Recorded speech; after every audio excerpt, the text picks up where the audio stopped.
7 अप्रैल 2025 को हमें white house में प्रेसिडेंट ट्रंप और prime minister of Israel Netanyahu की एक मीटिंग देखने को मिलती है। ये मीटिंग की गई थी गाजा में मौजूद इसराइली यरगमारियों और यूएस टैरिफ्स को डिस्कस करने के लिए। इस मीटिंग में ट्रंप ने गाजा को इम्पोर्टेंट रियल स्टेट करके बुलाया कि जैसे कि वो कोई प्रॉपर्टी डील हो। ट्रंप ने कहा कि उन्हें गाजा पर कंट्रोल या फिर ऑनरशिप ले लेनी चाहिए, ये यूएस के फायदेमंद होगी। ये बात उन्होंने फरवरी 2024 में भी नेतन्याहू के साथ एक मीटिंग में कही थी। उन्होंने कहा कि गाजा अब एक डिमोलिशन साइट है, उसे यूएस को रीबिल्ड करना चाहिए, लेकिन एक कैच है, गाजा को रीबिल्ड करना चाहिए फलस्तीनियंस के बगैर। ट्रंप ने ये सेम चीज रिपीट की कि 1.8 मिलियन फलस्तीनियंस को रीलोकेट कर देना चाहिए, उनको उनकी ही जगह से निकाल देना चाहिए और उस जगह को रीबिल्ड करना चाहिए बेटर फ्यूचर के लिए। अब ये पूरी मीटिंग अमेरिकन के लिए किसी फेरी टेल से कम नहीं थी, जहाँ पर दो लीडर्स बैठ के ये डिस्कस कर रहे हैं कि एक जगह को कैसे खत्म करना है और उसके बाद वहाँ के लोगों को कैसे ट्रीट किया जाए। ये ऑल बटरफ्लाइज मीटिंग हो रही है 1.8 मिलियन फलस्तीनियंस के लिए जो गाजा में रह रहे हैं। मई 2025 तक गाजा में 35,000 से ज्यादा लोगों को शहीद कर दिया गया है, जिनमें से ज्यादातर की तादाद औरतों और बच्चों की है। UNRWA के डाटा के मुताबिक 1.7 मिलियन लोग बेघर हो चुके हैं और 60% से ज्यादा हॉस्पिटल्स तबाह हो गए हैं। मार्च 2025 से गाजा को एक मुकम्मल जेल की तरह रखा गया है। कोई एड, कोई फूड, कोई इलेक्ट्रिसिटी, इवन पानी तक भी अंदर नहीं जा सकता। अमेरिका और इसराइल मिडिल ईस्ट में होते हुए मुसलमानों पर अटैक कर रहे हैं और दूसरी तरफ ट्रंप मुस्लिम वर्ल्ड से पूरी सपोर्ट हासिल कर रहे हैं। अस्सलाम वालेकुम, मुझे हिजाब कहते हैं और आज की वीडियो में हम पूरे फलस्तीन डिजास्टर को समझने की कोशिश करेंगे और ये भी जानने की कोशिश करेंगे कि कैसे इन सब के पीछे टू मेन इवल फैमिली काम करती है, जिसको रोकने वाला कोई नहीं है।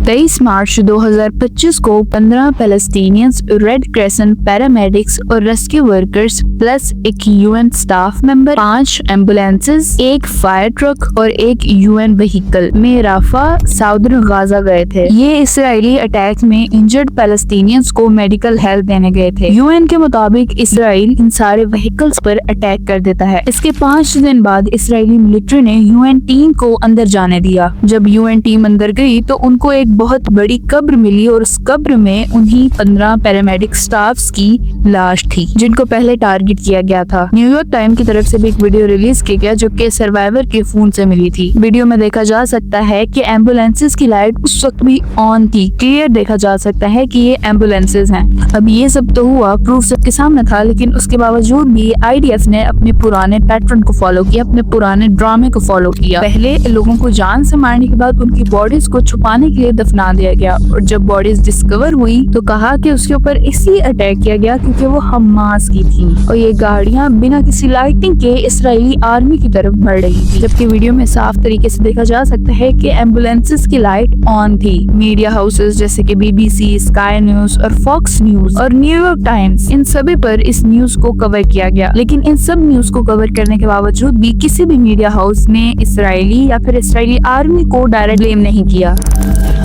ये सब कुछ दिखाने के बावजूद भी आईडीएफ की उस पुरानी लफेबल स्टेटमेंट को फॉलो किया गया। हेडलाइन जैसे कि इसराइल ने अपनी गलती कबूल की, उनसे गलती हो गई, उन्होंने पैरामेडिक स्टाफ्स को जान से मार दिया। सोल्जर्स को लग रहा था कि शायद वो थ्रेट में हैं, शायद उनको नुकसान पहुंचने वाला है। बॉडीज को इसलिए छुपाया गया ताकि जंगली जानवरों से बचाया जा सके। 15 निहत्थे पैरामेडिक स्टाफ्स को मार दिया गया, जो कि national humanitarian law Geneva convention के अगेंस्ट है कि मेडिकल वर्कर्स सेफ होते हैं। अब ये इसराइल का पूरा पैटर्न के पहले कवर अप करना, फिर घुमा फिरा के फैक्ट्स को रिप्रेजेंट करना और फिर अमेरिका की गोद में जाकर बैठ जाना और न्यूज आउटलेट्स पर रिले करना, ये कोई नई चीज नहीं है। इससे पहले भी ये नीला झंडा इस तरह के कई पैटर्न्स को फॉलो कर चुका है। अब चाहे वो 2022 हो, 2023 हो, 2024 के 2 अटैक्स हो, हर बार सेम झूठ बोला जाता है और हर बार सेम एक्सक्यूज दिया जाता है। लेकिन सवाल ये है कि इतने बड़े अटैक्स हो रहे हैं, इतना ओपन ये सब कुछ हो रहा है, यूएन की बॉडीज किधर हैं? यूएन ने पहले भी कई बड़ी बड़ी वार्निंग्स दी हैं इसराइल को। जैसे नवंबर 2024 में यूएन कमेटी ने कहा कि ये जेनोसाइड के कैरेक्टरिस्टिक्स दिखाते हैं जो इसराइल कर रहा है। मार्च 2025 में यूएन एक्सपर्ट्स ने इसराइल पर जेनोसाइड एक्ट्स का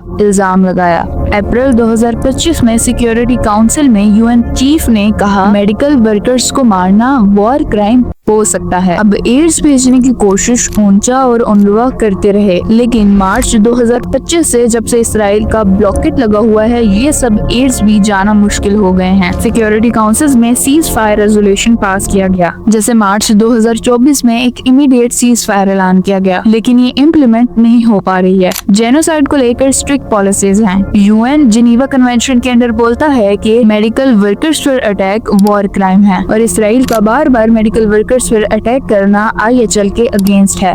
सिक्योरिटी काउंसिल ये यूएन का एक मेन एक्शन बॉडी है, लेकिन यहाँ पर भी 5 परमानेंट मेंबर्स जैसे कि US, Russia, China, UK, France, इन्होंने वीटो पावर का यूज करके काम को रोक रखा है। और एक बहुत बड़ा रीजन यूएन का काम ना करने का यूएस भी है।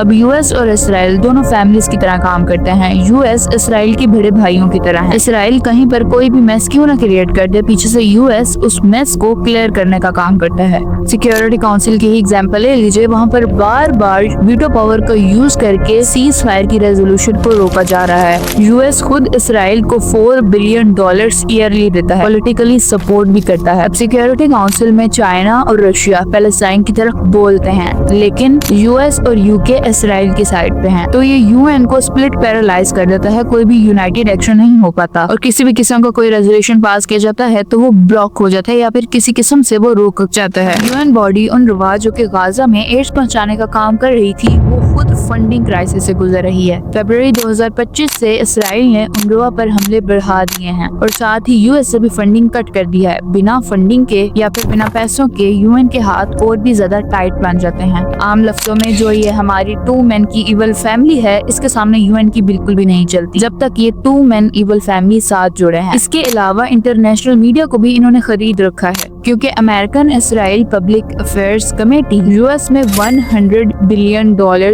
प्लस स्पेंड करती है पॉलिटिशियंस और मीडिया को इन्फ्लुएंस करने के लिए। यूएस की तरफ से बिलियंस ऑफ सपोर्ट तो मिलती ही रहती है, लेकिन अरब ममालिक के साथ यानी कि मुस्लिम वर्ल्ड के साथ भी अपनी पूरी सपोर्ट बनाए रखी है। अब्राहम अकॉर्ड्स यानी कि 2022 से अरब कंट्रीज और यूएई के साथ डील्स की हुई हैं। इसराइल ने अपनी पीस लविंग इमेज बनाई हुई है। $10 बिलियन की ट्रेड बना रखी है 2023 तक। मुस्लिम वर्ल्ड खामोश है और अपने काम से काम रख रहा है, लेकिन इस सब के पीछे पैलेस्टाइन में या फिर वेस्ट बैंक में क्या कुछ हो रहा है। गाजा में इसराइली मिलिट्री ऑपरेशंस में 47,000 प्लस पैलेस्टीनियंस को मार डाला। 1 लाख से ज्यादा इंजर्ड हैं, 14,000 से ज्यादा अभी तक मलबे में दबे हुए हैं। 70% सिविलियन इंफ्रास्ट्रक्चर तबाह हो गया है, जैसे कि स्कूल्स, हॉस्पिटल्स वगैरह। 83% फूड एड ब्लॉक थी सितंबर 2024 तक, but still blocked in 2025। 84% health facilities destroyed हैं। 50,000 से ज्यादा हामला औरतें और लड़कियों को अफेक्ट कर रहा है। वेस्ट बैंक में भी कोई हालात अच्छे नहीं हैं। इसराइली आर्मी ने अक्टूबर 7, 2023 से लेकर अक्टूबर 7, 2024 तक 719 पैलेस्टीनियंस को जान से मारा है। सेटलर वायलेंस में 1,400 से ज्यादा अमवात हुई हैं। 4,200 ज्यादा पैलेस्टीनियंस को डिस्प्लेस कर दिया गया है, जिसमें बच्चे भी हैं। 2,700 जनवरी 2025 में एक लार्ज ऑपरेशन की वजह से 50 पैलेस्टीनियंस मारे गए हैं और 40,000 से ज्यादा डिस्प्लेस कर दिए गए हैं। और अगर आज हमास एग्जिस्ट करता है तो उसके पीछे की सबसे बड़ी रीजन इसराइल या फिर यूएस खुद है। Can you name other instances of foreign aid going to terrorist organizations?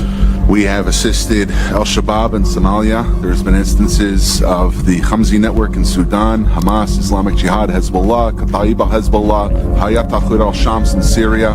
Dozens of terror organizations have received indirect assistance from US foreign aid. Hamas का रिबेलियन जुर्म से निकला है, जबकि इसराइल का रिबेलियन लैंड के लिए निकला है, जमीन से निकला है। अब बात अगर इसराइल और यूएस की जाए तो उनका पूरा डिबेट ही एक बात पर आके रुक जाता है कि भाई I'm not talking unless y'all giving me land. Overall Muslim world का पैलेस्टीन को सपोर्ट ना करना, इसके पीछे की एक बहुत बड़ी डर्टी पॉलिटिक्स है, और इस पूरी डर्टी पॉलिटिक्स की वजह से पैलेस्टाइन में जो कुछ हो रहा है वो हो रहा है, और उसको कोई रोकने वाला नहीं है, क्योंकि जो हमारी 2 मैन की इवल फैमिली है ये सब पर भारी है। अब तक के लिए इतना ही। आपको क्या लगता है कि इस 2 मैन इवल फैमिली को रोकने का कोई तरीका है? Let me know in the comment section. और हाँ, अपना ऑनलाइन प्रोटेस्ट जारी रखिए।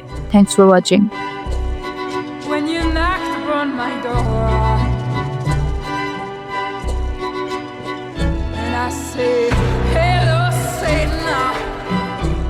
believe it is time to go.